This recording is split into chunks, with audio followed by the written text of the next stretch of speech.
Hello everyone. आज के इस वीडियो में हम सीखेंगे कि गूगल वर्कस्पेस का अकाउंट अपने स्कूल के लिए हम लोग कैसे सेटअप कर सकते हैं। ये गूगल की तरफ से एक फ्री प्लेटफॉर्म है जिसे ऑनलाइन क्लासेस के लिए मेजरली यूज़ किया गया। तो चलिए शुरू करते हैं कि इस अकाउंट को कैसे सेटअप करना है ताकि इसको आप अपने स्कूल के लिए इम्प्लीमेंट कर सकें। गूगल वर्कस्पेस का अकाउंट सेटअप करने के लिए हम गूगल में जाएंगे और Google workspace for education type करेंगे। अब जो पहला लिंक आता है गूगल वर्कस्पेस फॉर एजुकेशन, इस लिंक को ओपन कर लेंगे और आप यहाँ पे देख सकते हैं कि इंफॉर्मेशन गूगल की तरफ से दी गई है। इसमें आप गेट स्टार्टेड फॉर फ्री पर क्लिक करें। अब यहाँ पर दिया गया है कि ये एजुकेशनल ये Google workspace for education free है एलिजिबल इंस्टीट्यूट्स के लिए, जिसमें 30 डेज का फ्री ट्रायल दिया गया है। उसके बाद हमें उन्हें एक अप्रूवल का फॉर्म सबमिट करना होता है, जिसके बाद एक जो यूज़र की लिमिट उन्होंने शुरू में 30 डेज के लिए दी होती है उससे ऊपर हम कितने भी यूज़र्स ऐड करते हैं। इसके बाद हम अपने इंस्टीट्यूशन का नाम ऐड करेंगे, यानी कि आप अपने स्कूल का नाम ऐड कर सकते हैं और किस टाइप का एजुकेशन हमारा इंस्टीट्यूट प्रोवाइड कर रहा है वो ऑप्शन हमें क्लिक करना है। यहाँ इस केस में मैं प्राइमरी और सेकेंडरी यानी मैं स्कूल के लिए सेटअप कर रही हूँ तो ये ऑप्शन चूज करूँगी। इसके बाद हमारा जो ऑफिशियल वेबसाइट है स्कूल का, हमारे इंस्टीट्यूशन का, ये सारी चीज़ें आप एक नोटपैड में डाल के रख सकते हैं और वहाँ से इंफॉर्मेशन आप जैसे जैसे ये ज़रूरत पड़ेगी तो आप डाल सकते हो। अब हमें नंबर ऑफ़ स्टूडेंट्स सेलेक्ट करने हैं, तो जो भी एक बेसिक लिमिट है आप वो सेलेक्ट कर लीजिए। इसके बाद हमें अपनी कंट्री सेलेक्ट करनी है। यहाँ पर मैं इंडिया चूज़ करूँगी और एक फ़ोन नंबर जिस पर अगर कस्टमर केयर से को बात करनी हो तो वो आपसे कांटेक्ट कर सके, या कोई भी एक नंबर जो आप अपने स्कूल के लिए यूज़ करते होंगे उस नंबर को यहाँ ऐड कर दीजिए। फिर हम नेक्स्ट करेंगे।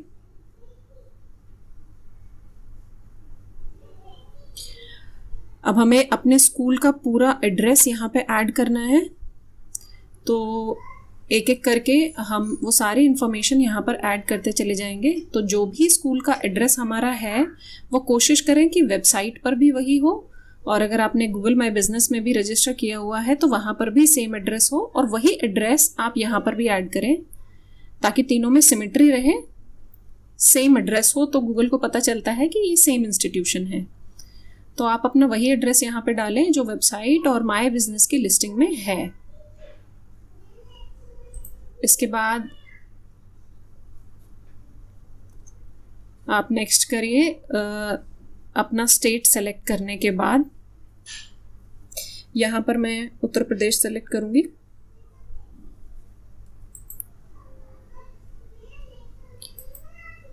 अब नेक्स्ट करेंगे।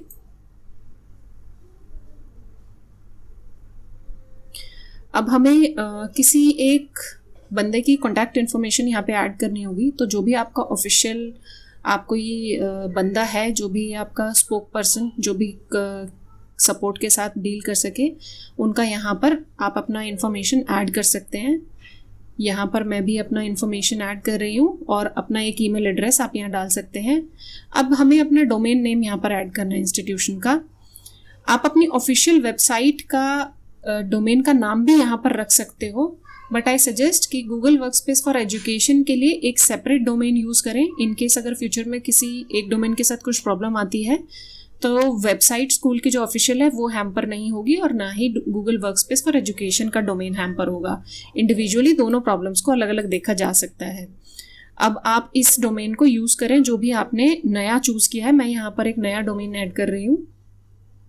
यहाँ पर मुझे एक नया यूज़र नेम देना है जो कि इस नए डोमेन के साथ क्रिएट होगा। जो भी आप रखना चाहें वो यूज़र नेम यहाँ पर डाल के ऐड कर सकते हैं और अपना पासवर्ड सेट कर दीजिए।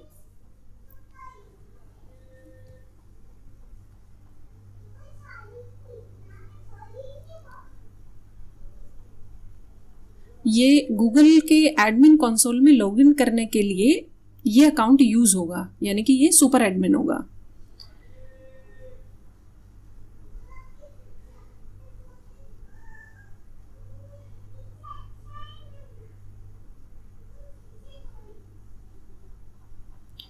इसके बाद गूगल आपको एक नोटिफिकेशन दिखाता है कि यहाँ पर आपको उनके कुछ टर्म्स हैं जिनको एग्री करके आगे बढ़ना होता है, तो आप इसे पढ़ सकते हो।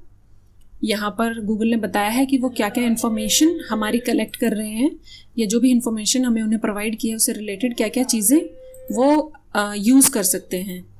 तो ये कॉन्सेंट यहाँ पे गूगल ने दिया हुआ है, आप इसे पढ़ सकते हैं कि इनकी प्राइवेसी पॉलिसी के लिए हमें एग्री करने के बाद हम इसे कंटिन्यू कर सकते हैं।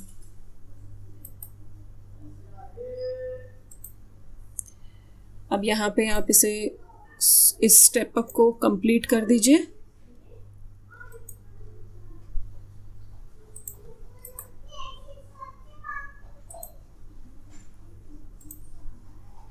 अब हमारा 30 डेज का ट्रायल पीरियड स्टार्ट हो गया है।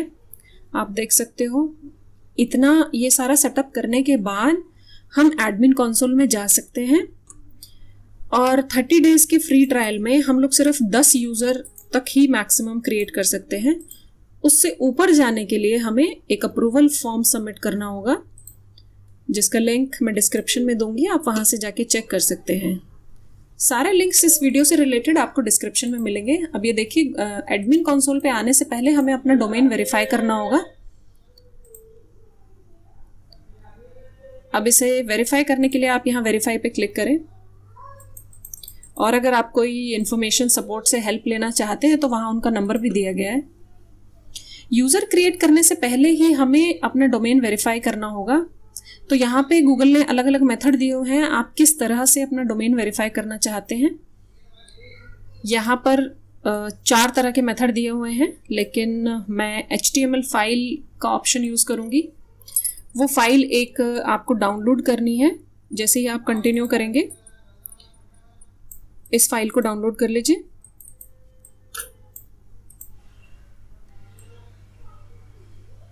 अब इस फाइल को हमें अपने डोमेन में, जो भी डोमेन का नाम हमने यहाँ पे यूज़ किया था, उसके कंट्रोल पैनल में जाके उसे अपलोड करना होगा। तो अगर आप एक टेक्निकल पर्सन हैं और आपको वेबसाइट से रिलेटेड इन्फॉर्मेशन अगर आपको पता है तो आप इसे खुद भी कर सकते हैं, जैसा कि मैं आपको दिखाने वाली हूँ। अदरवाइज़ आप अपने वेबसाइट जिसने भी आपका क्रिएट किया है आप उनको दे सकते हैं। जो भी टेक्निकल पर्सन है वो इस स्टेप को कंप्लीट कर पाएगा। तो इस फाइल को हम अपने डोमेन के कंट्रोल पैनल में जाने के बाद इस तरह से आप अपना कंट्रोल पैनल लॉगिन कर लीजिए वेबसाइट के लिए, जो हमारा नया डोमेन है उसका। अब यहाँ पर फाइल मैनेजर में जाने के बाद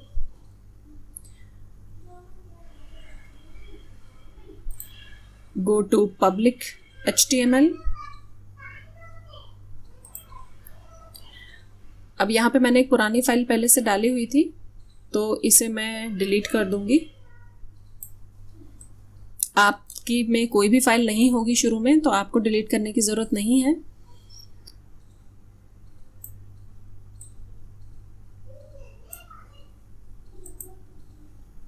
अब यहाँ पे जो फाइल हमने अभी डाउनलोड की थी उसे अपलोड कर देंगे।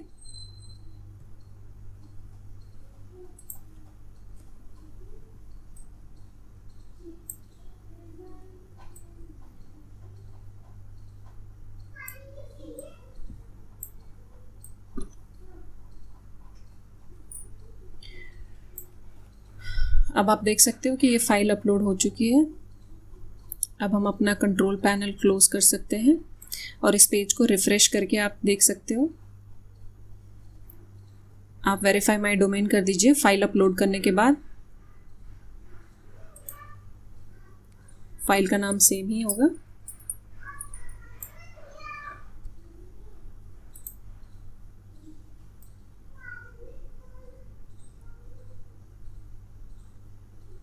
ये कुछ समय लेगा और उसके बाद नेक्स्ट स्क्रीन अपीयर हो जाएगी।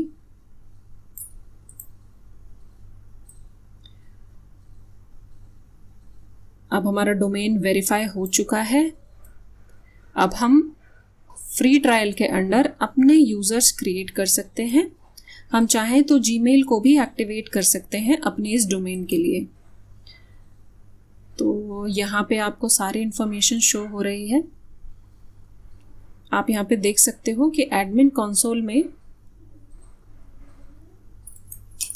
यहाँ पे आपका ईमेल एड्रेस जो भी आपने ऐड किया होगा इस अकाउंट को यूज़ करने के लिए वो यहाँ पर दिखाई देगा। अगर आप चेंज करना चाहें तो यहाँ पर अपना ईमेल एड्रेस चेंज कर सकते हो। इस तरीके का कुछ हमारा एडमिन पैनल दिखाई देता है और यहाँ पर गूगल की तरफ से आपको मैसेज मिलेगा कि आप किस तरह से इसके लिए क्या क्या हमारी गाइडलाइंस हैं इस प्लेटफॉर्म को यूज़ करने के लिए। तो आप देख सकते हो यहाँ पे यूज़र क्रिएट करने का ऑप्शन दिया हुआ है। अगर हम इन फ्यूचर इसको सब्सक्रिप्शन में लेके जाते हैं तो बिलिंग का सेक्शन दिया है, डोमेन दिया हुआ है। तो काफ़ी सारे हमारे पास हेड्स हैं यहाँ पर जिसके थ्रू हम इस पूरे अकाउंट को सेटअप करेंगे। और आप यहाँ देख सकते हो कि आपको classroom, docs, sheets, calendar, slides, meets सारी चीज़ें एक ही अकाउंट के अंडर मिल जाती हैं। इस तरह से हम अपने इंस्टीट्यूट या अपने स्कूल के लिए गूगल वर्कस्पेस फॉर एजुकेशन को इनिशियली सेटअप कर सकते हैं। और अप्रूवल फॉर्म जब हमारा सारा वेरिफिकेशन हो जाएगा और ट्रायल पीरियड हम यूज़ कर चुके हों या ट्रायल पीरियड के दौरान भी आप अपना अप्रूवल फॉर्म सबमिट कर सकते हो। सारे लिंक्स वीडियो के डिस्क्रिप्शन में हैं, आप वहाँ से जाके चेकआउट कर सकते हैं।